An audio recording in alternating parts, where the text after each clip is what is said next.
All right, we are about to get this started. Sorry for the technical difficulties in the beginning of the session, but all right, now that we got that all figured out, I'm super excited to have Melissa here for today's office hours. Melissa, how are you? Hi, Nyla. How are you? I'm so good. I'm so sorry about the technical difficulties. Girl, it happens. Don't worry about it. Yes, this is show business, right? I know you're used to this.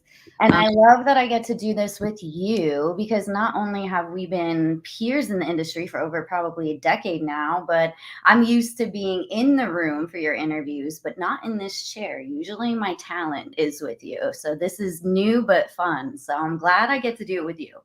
yeah, this is true. When I reached out to you, I'm like, yeah, can I interview you? You're like, me or Ken? I'm like, no, Melissa, you. So Exactly. even That's outside always my of, question. sorry, huh? Go ahead, babe. Oh, I was saying even outside of just your current roster, you have a lot of skin in this game, and I think along the way you just have a lot of jewels that you could share, especially as a woman, because it's very different operating and maneuvering, obviously in a male dominated space. It is. It's very, very different for sure, even though we literally play on the same playground. Yeah, we're gonna have to get into all that and more, but I want to just start off by just getting like your introduction into how you got into artist management. Yeah, sure. So I'm going to try to like condense as much as possible because I've been doing a lot for a long time. But I started actually with G-Shock watches. I was the director of PR and artist relations there. The first deal I did and I was a part of it was with Kanye West. So yeah, first jump in. So that deal kind of opened up like a lane for G-Shock where they wanted to really like own the music space. But as you can imagine, even back then, we spent a lot of money on Kanye. So we didn't have money left to like tell a story. But at that point in time, independent artistry was like bubbling and people were starting to take the independent route, like BJ the Chicago Kid and Currency and just a lot of guys, B.O.B. So what I had an idea to do was really like utilize that. And since we didn't have maybe the money, we had a platform. We had advertising. We were advertising a Complex magazine at the time, doing a lot of PR. And I'm like, we can build a story by like giving these independent artists a platform and like using them for our ads and having a little blurb about things they have coming out. And so that's kind of like how I built the music scene and culture for G-Shock. And that then kind of turned me loose to go start my own PR agency. So I moved to LA, started my own PR agency, and just started doing project PR for a lot of clients. I started working with Problem. That's how you and I first met. Started working with the Problem and doing his PR, and he's actually who made me a manager. And I did not like, I thought I was going to be a publicist for the rest of my life. And one day he was like, you're meant to be a manager and I'm gonna show you that like you are and you're gonna manage me. And I managed him for about like 5 years, I want to say, through when he released Rosecrans with DJ Quick, his Hotels 2 project.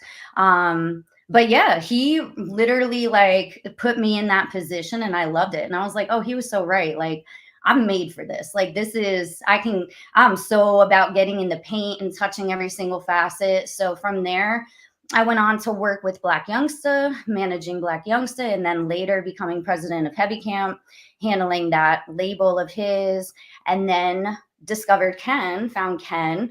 And that was like, for me as a manager, my goal was I wanted to find someone from the start and get in the paint and build them all the way up. I feel like that really is a testament to a good manager. Like, if you can take something, see the talent early, develop it, foster it, stay with it. Ken and I are going on being together 6 years. I think that really, like, again, is a testament to a great manager. So I went all in with Ken and started working with her almost 6 years ago. And then I started contact management a few months ago. I actually launched in August. So now I kind of have a suite of talent. I have Ken, but I also now have my certification from NYU for sports management. So now I have some athletes on the roster, but all women and women of color, which I love and I think is very important. And yeah, that's kind of the short and long of my story. That is a phenomenal story. I want to definitely dabble into this contact management, um, not building, but business that you have created. But before we do that, I got to circle back to the G-Shock story because I had no idea that you were behind that campaign. I remember the G-Shock movement. It was really a big deal, especially during the blog era. So the fact that you were the mastermind behind that really speaks volumes to like being innovative, especially on a budget. And you weren't even the manager. So there's actually Right? a lot to unpack. So let's start with that story because that's pretty fascinating. Mhm. Dang. Okay, so how did you even like I feel like larger companies are kind of um hesitant to like Right. acknowledge and partner with upcoming artists because at the time those people that you named like we know them now but they weren't who they were. So how are Yeah. you able to even convince them to do that? Gosh, okay, let me like go back into that bag. Really, honestly, like, okay, so Casio is a Japanese company, right?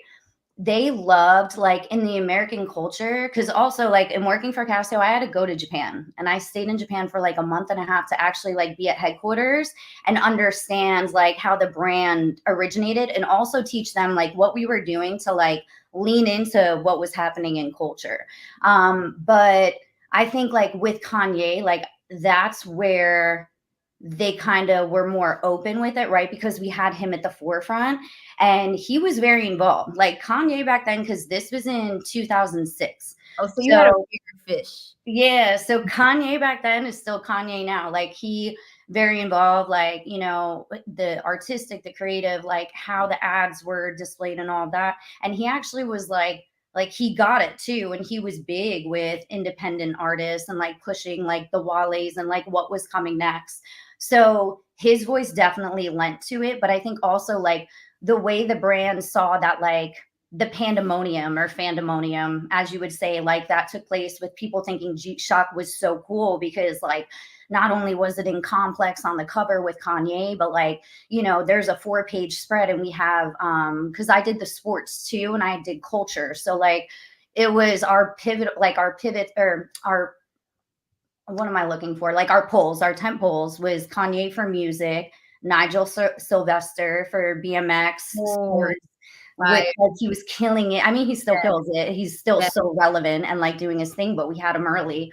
And then Mr. Cartoon, which anyone who's from LA, actually even beyond, like knows who Mr. Cartoon is. So like they were really our drivers. But once Casio started seeing like what was happening and how like the publicity was really translating into public relations because people were like, this is cool. Like maybe they didn't want to be a part of G Shock, but they thought what Currency was doing was cool or Wale. So it was like, you know, just that Me Too movement, I think really hits a different way. And they just trusted me. Like it was hard for me to go because I had just, you know, like I got it. Like they actually they cherry picked me from an agency. Like I was working at a PR agency, but I had made like this list of like top 10 PR because I was doing influencer seeding at a time that that wasn't really a thing either. But like I was seeing how it would react and influencers would post it on Facebook or, you know, just take pictures with it and stuff like that. And they would send me the photos. Like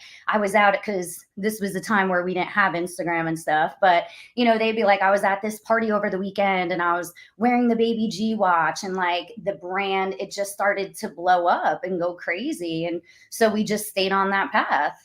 I love that. That and I realized okay, so it wasn't that it was pre-blog era. So Yes, the big fish Kanye was able to help shed the light on the other ones. That's exactly. super dope. That's Yeah. that's a great accomplishment to have under your belt. I love that. And then fast forwarding to you going from, you know, publicist side to manager side, I'm sure those hats kind of come off and on So often much. with yeah. Talk to me about like just like the major differences and even transitioning. Was there anything difficult, challenging, or would you say it was fairly easy?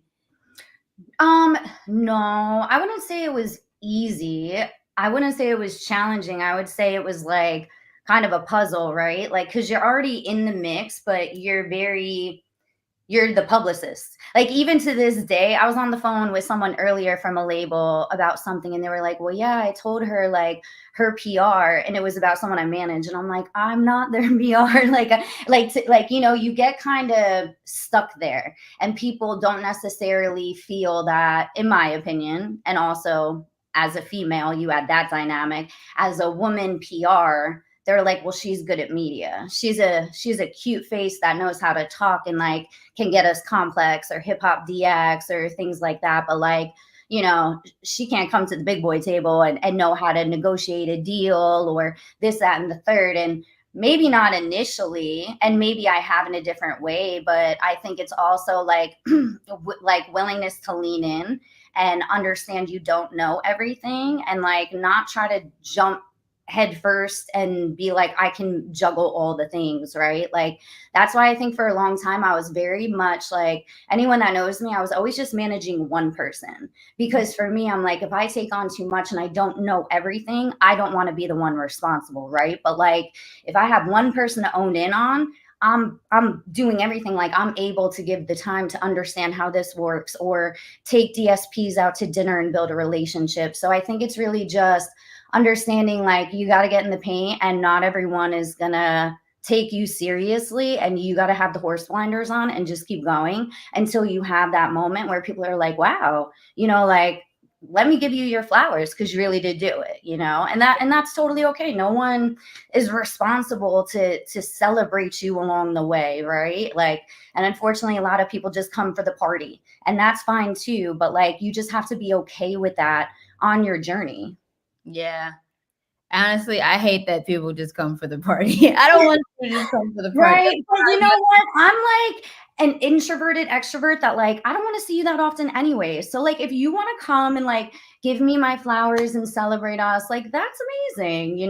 But yeah, I mean, I would love everyone to want to do everything, but that's in a perfect world. That's No, your dream. Just like, I mean, I think like with an artist, right? I can't imagine how hard it is to find a manager that like is as passionate as you for what you're doing, because it's your dream. yeah. Yeah. What would you say for anybody seeking management? Because I have a lot of friends who manage who feel like, you know what, this is my cap on, like, I've invested this much and I'm not really seeing like the profit, or I'm not seeing just the effort like reciprocated. Is there like do's and don'ts that you have like established within the past 10 years of managing? Yeah, I would say there's general do's and don'ts. Number one is, I would say, don't chase management. Because here's the secret I'm going to tell everyone: you want the manager to want you more, like as the artist, because that manager is going to still show up in the hard times. They're going to still, if the answers were no, they're going to find the yeses, like, because it's their thing. They, like how I said, like, you got to find a manager that like wants the dream that you've created, and sees the vision to like build that for you and stand by your side when you're in the trenches or when you're at the party. And so I think that's the biggest thing. Like, I wouldn't, a lot of people come to me and it's like, just because I do well with the talent I have, that doesn't mean I'm necessarily your fit, right? Because everyone I manage, if you ask them, I approach them. Like, I went to them, and that's my thing. That's what I feel like is a do, in the sense of like, you want us to want you more because we're going to go the hardest for you. But what I also would do is, for example, like, before Ken was ready to tour, right?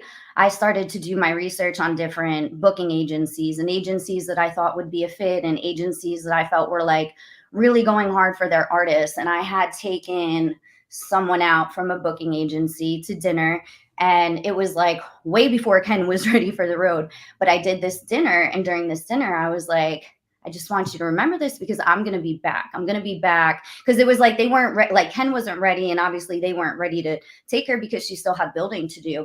But I'm like, I'm going to be back in a year, and like, she's going to be ready, and we're going to do a tour, and it's going to be great, and da da da, and you're going to be our partner.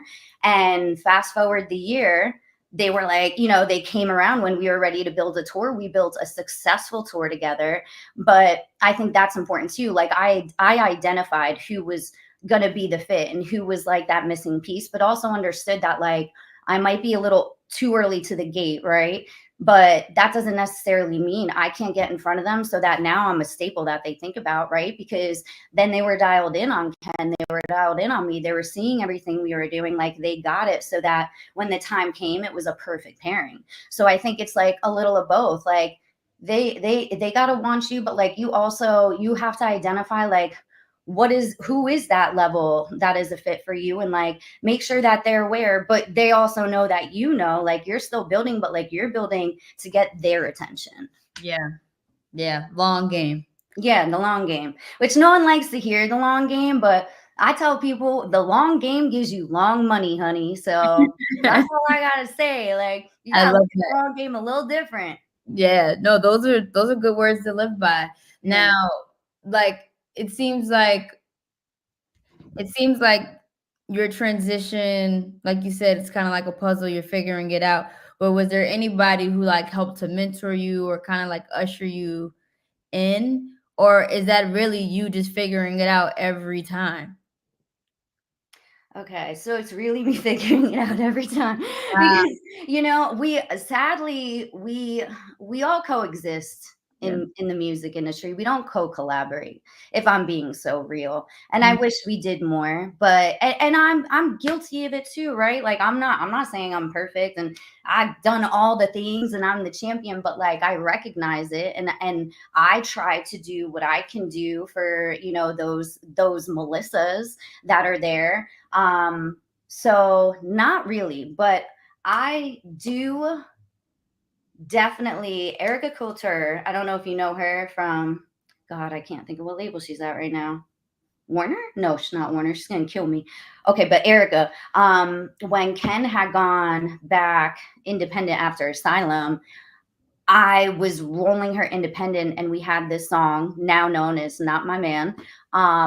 And it had the Trina sample in it. And like, here's a prime example of management, but not knowing something, right? I had met with Erica and I was, you know, telling her what was going on. I'm like, I have this song and I feel like I could blow it up. Da, da, da, da, da. I don't know how to clear it. And she was like, you can do this. You absolutely can do this. Like, here, call this company. You can use them. Like, she took me through the process, and like at a time when I was just like, like I can't do this. I have to let go of this idea, and like I don't know how to navigate it. She literally pulled a chair up and was like, no, you got this. This is how you're gonna clear it. And like that was just the biggest thing to me. And I tell her that, and I tell people I see all the time, like, because, you know, she had nothing to do with me or with what I was doing, and to take the time to like teach me and guide me, and also encourage me when I needed it most, to be like, you could do this. And I rolled out the song, and like that song blew up, and people thought we had a label behind it, but it was literally me behind it, like the green curtain, you know, like calling the DSPs, using my radio contacts. But like as it was growing and getting bigger, I kept hitting her like, I have you to thank for this, because like I would have never known how to clear. And now I'm a sample clearing monster, you know, like I'm like, I don't want anyone to clear my samples because I know how to do it, right? But like I had to be vulnerable and yeah. have a moment. And thankfully, a woman also, which I love, you know, like stepped up and was like, no, you can do this, and this is how, and like didn't gatekeep. And so like I you love do that. have those moments. That's why I don't want to say like, no, no one's ever helped. Like I love Erica for that, and I tell her all the time, Yeah. but just doesn't happen enough. Like I said, we coexist more than co-collaborate. Yeah, I kind of feel like we are in the first era where it's so many females in position. Like I think Mhm. we just got here, whereas like obviously traditionally it's been male dominated. So like I think that brotherhood lineage is a little longer than it is for womanhood. Yeah. But on YouTube we have TT the manager who's checking in, and she wanted to Hi, ask TT. you what is some advice you have specifically for female managers? Specifically for female managers, I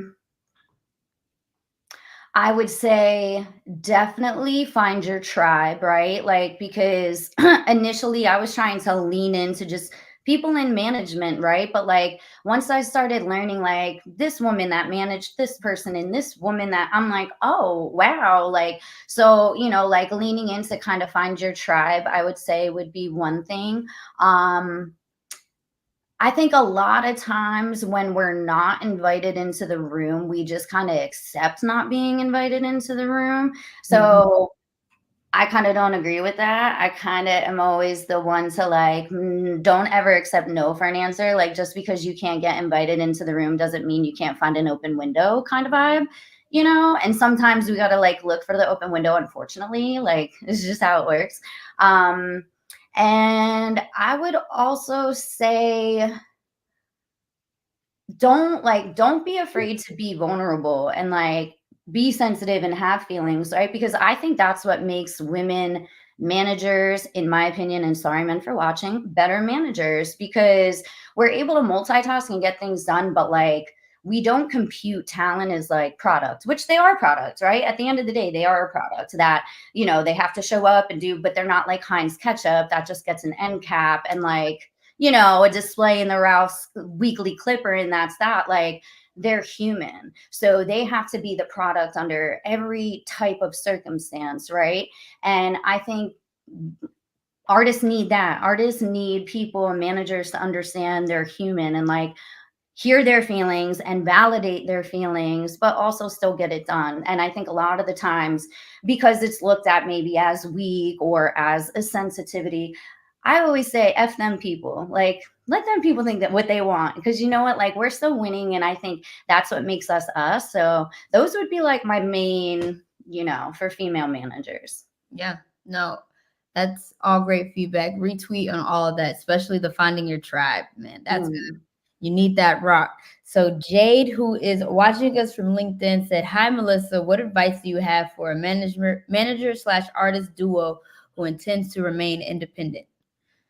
A manager slash artist duo who wants to remain independent. Well, I'm a huge proponent of independence. Like, I preach that all day long. I came from the paint of independence, so I'm huge on independence. So I would say for independence, some things would be, it's like, I personally, as far as like distributors and stuff like that, like I tend to lean towards the tune cores and the stems and things like that initially. And reason being is because eventually, like if you want to go to a label or you want to go to like a distributor, like an Empire or something, you want to show that you were able to like self-sustain and stream well on your own, like literally at an independent level of like a stem or a tune core, things like that. So I would say that. I would say be very mindful of like how to utilize your budgets, right? Like the budgets for independent looks a little different, and that's okay. But it's just being like smart about it, right? Like there's a lot of platforms now, and that's the thing. Like lean into like what's happening in the industry. Like I'll give an example. For people that know Judge Soul London, that's a platform. He does the performances out in Atlanta, but like he also has other platforms. He has South something, and apologize if he's watching, I'm getting it wrong. And then there's like Rap Election, but there's 3 different platforms, right? So as an example, like if I had Ken right now and we had a song and we're running independent, I would look at like maybe a song that's not like our focus single, but like another song that's part of the EP or whatever, and like tap into that, right? Do a performance on the like for the Judge Soul London, and then do a Rap Elect. And there's other ways, and there's people that are doing content on different platforms that you can utilize as your performance videos, and then really use like your main budget for your hero singles and your hero tracks.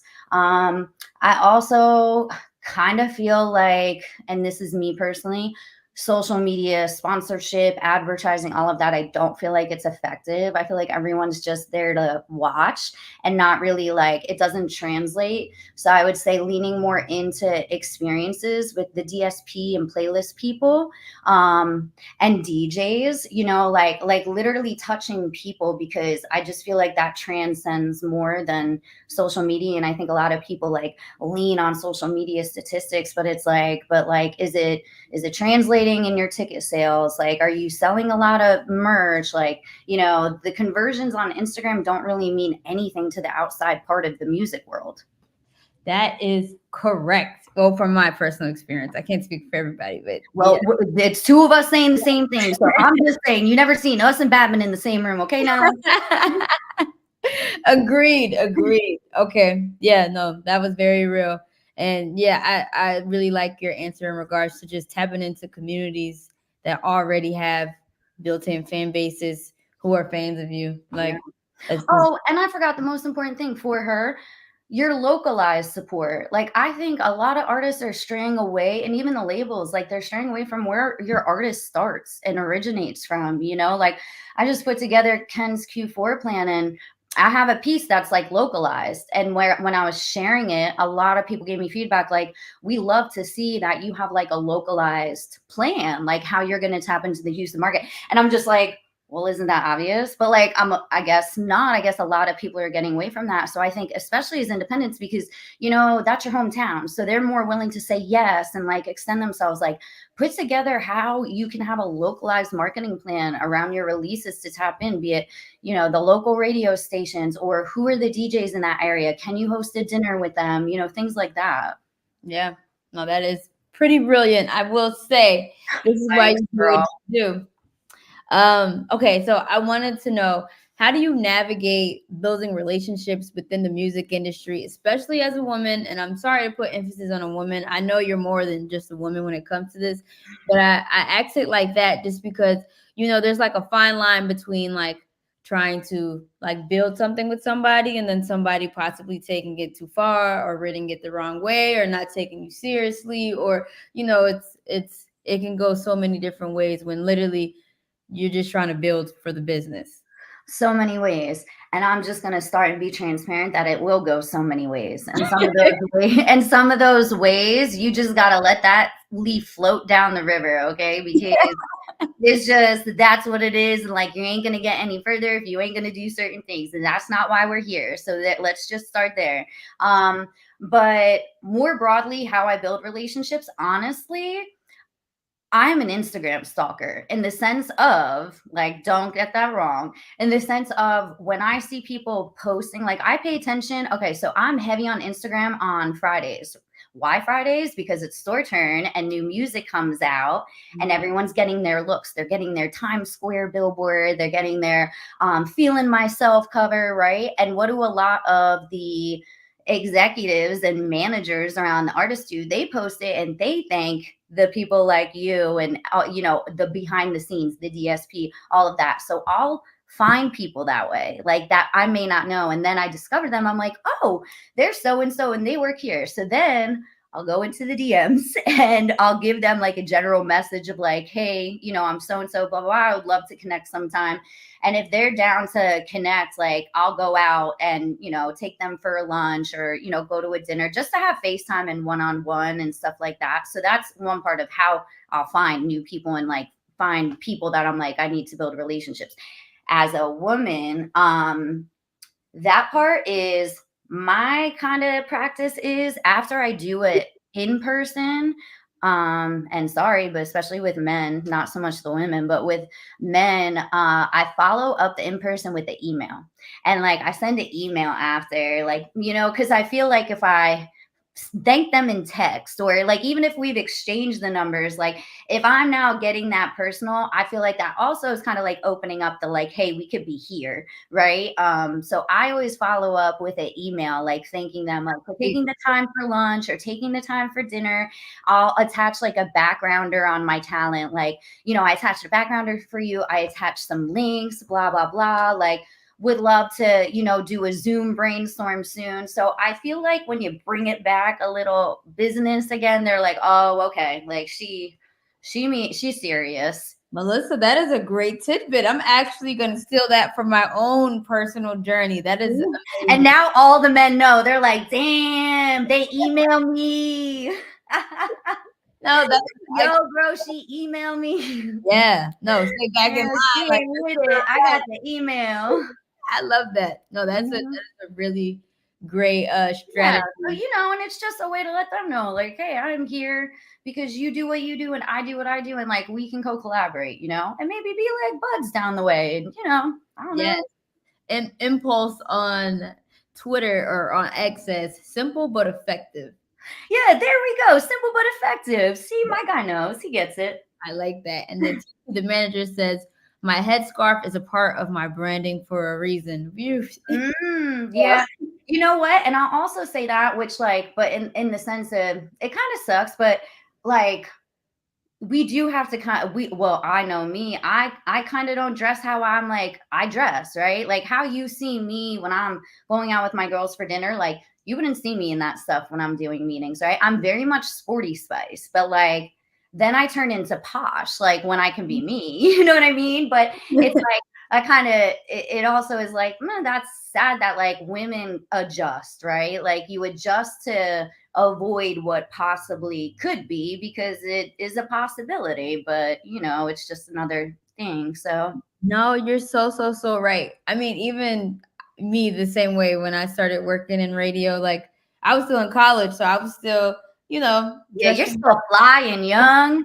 over. I'm still doing this and that. And then I like noticed in the workplace, like it's a different energy that I was receiving. Like people were looking at me like I was an Instagram model when I'm trying to get hired for a job here. So Right. It's a different perception. So yeah, it's like, well, that stinks, you know, because you're still feminine and you know, you wanna feel sexy and confident and you know, if you feel good in these clothes, you want to be able to wear these clothes, but you're like, that's a Saturday outfit, not a Tuesday dinner with yeah, John. absolutely. Okay, so another question I have for you is just because I feel like, and this is totally personal, this isn't even on like my list of questions. You're I feel funny. like as a woman, I have been finding my voice. And as I grow older, certain things that I was okay with before, I'm not necessarily okay with now that I'm older. And I feel a little more confident in myself to actually say that. Hmm. But it's also kind of like, how do I say this? It's like setting boundaries, and not everybody likes that. Yeah. So, how have you gone about finding your voice and using your voice, and being confident in your voice? Okay, so transparency moment. I wasn't for a very long time, right? Because when I was first kind of getting my footing in management and in that space and seeing how certain people would see women in my roles and be like, "Oh, well, she's difficult to work with," or I'm like, "Oh, I don't want to be come across like that," right? So I would bite my tongue a lot, right? And then a couple people this year, a couple like peers in the music industry, like have reached out to me because I have a close friends. I'm sure, and like I'm sure you have close friends now. Like everyone has close friends. So I have close friends, and like I speak a lot in there. Like I talk a lot in there about my opinion on things in the industry, especially, and like I'm very vocal. And a lot of my peers are like, you gotta not do that in close friends. Like you have a voice, like you know what you're saying is right and people need to hear it, and also you know there's people that want to do what you do and like you got to talk about these things.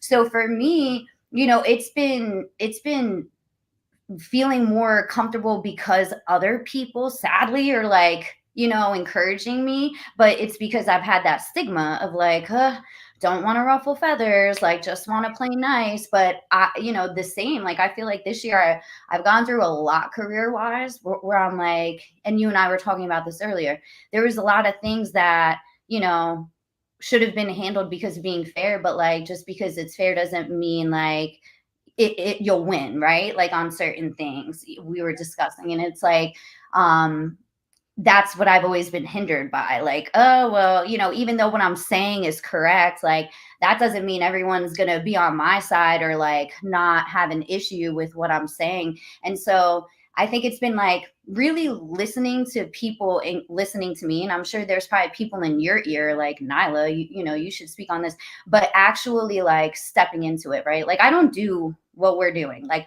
I actually don't do it a lot. That's why when you hit me, I was like, you for Ken, you know, like, I kind of stay in my, but this is me being uncomfortable and being able to share, right? So I think it's that. I think it's like it's going to feel uncomfortable, but sit in the uncomfortable, right? Because who are you here to impress at the end of the day? Like, you know what I mean? Like, it's you through and through. And there's a lot of things that people are going to agree with and disagree with. But like people have told me, I think you got to think about the fact of how much you would regret, like, being like, dang, why wasn't I authentic to my voice. And like, why, just like how you said today about voting, like, I'm given a right to vote and I'm going to exercise it. You're also given a right to speak your truth, and you should exercise that just like I should. And here we are, exercising. We're both. Yes, we are. Yes, and I love this for us. Now, I love this for us too. how do you, because, though, you work with an artist and you're helping their dream, it's also your dream too. So Yeah. how do you recharge, especially with a year like the year we've had in the industry? It's so many changes, whether it's on the social media, technological advances forefront, or old business, just traditional how the industry has ran, and then also down to the political. It's just so much noise going on. So like, what is your way of recharging and staying focused to the mission that you guys have established? I think it's a couple different things. Like, number one, I don't stay complacent in one thing, right? So I kind of like saw shakeups coming, like Okay. probably, well, past a year ago. But like, I feel like you should be able to at least see a bit around the corner. So, like, with that, keeping recharged, but also like not being inundated with the fact that there's going to be so many pivots. I think that's what like pushed me to go back to school last year and Mhm. like go get my sports management degree, right? Because I'm like, I don't want to be so engulfed in this that like I just feel weighed down. Like, Yeah. there's a lot of crossover. There's a lot of ways like things can intersect, but like I could kind of touch a new lane that's like fresh for me and like make them coexist together. So I think it's about like always kind of exciting myself really, and finding new things to like reinvigorate, right? Like, because history always repeats itself. It's just about like, getting fresh eyes on something to figure out how to do it a different way. So I definitely like lean into that to like always see what can I do next, or how can I expand, or what can I, also do that is something that I would love. And then I think, you know, I I'm like an extroverted introvert, right? Like, I'll show up when it's necessary, when it's important, but I'm very big on like my personal space. So when I do have the time, a lot of that time is like I take that as my time. Like, I'm very selfish with that because, like you said, it is my dream. I want to see these people get to this huge level, right? But like, it's also a job that you don't switch on and off. So Yeah. it's like the moments that are for you, like, you're an energy bus as well. So I think it's so important. And that's kind of what I do. Like, I don't want any energy because like now I'm depleted, and I know that's the source I bring in the room, right? Is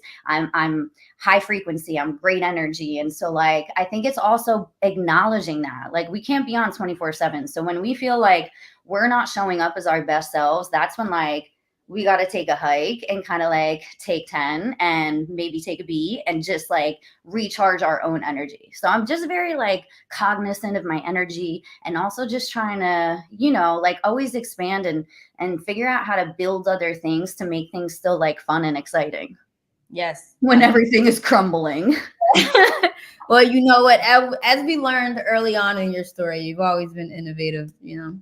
So Thanks. that's that right there. And I love this new business you started, contact management, because honestly, it's just utilizing everything that you've been doing for the past however many years, all into one, and now you're expanding into sports as well. I'm actually impressed. I love this for you, Melissa. I didn't even Thank you, know Nyla. Yes, that. we just announced a new player last week. So it's like, it's definitely exciting. And again, I love finding talent. So, like, I hurt my shoulder last year, like right after Christmas, I had to go for surgery, and I was down for the count for like our whole winter break. And that's when I was like, well, I'm gonna go scout players, like, because I was in school for my sports management. And I'm like, I don't know what I'm doing yet. And like, they're not teaching this part of it, but I'm just gonna start going to games and looking, right? So like, that's what I did. I couldn't drive, so I walked to a lot of high schools. I Ooh, walked to a lot of schools close to where I live and Ubered. But yeah, yeah, like, it's been fun because I'm like, a lot of these kids that I wanted, and then, some of the things like you don't get. Like, I send out 6 proposals, I get 1 yes. Like, It's just part of the gamble. But like Right. now I'm watching some of these kids start their season and they're killing it. And I'm like, see, I knew it. I saw that last November. So it's like also exciting because you're like, okay, like I got the riz, not only like for finding artists, but like I have an eye and, like I understand. I'm very leaning in basketball because that's my sport, but it's like, I understand the game, what it takes to make a great player, like why these kids are so great at an early stage. So that's been exciting. So I'm like, oh, this is great. That's fire. Yeah, Yeah, it's that's been really fun. fire. And you know what? This is totally unrelated back to the comment that you made about just like your energy and stuff like that. I have times where I want to be completely off the grid, unbothered, just because I'm not feeling like my best self. And there was a time period, I forget when it was, maybe like a few years ago, and you would hit me and hit me and hit me and hit me. And then I'm like, all right, Melissa, what is it? Like, what? I'm trying to hide right now.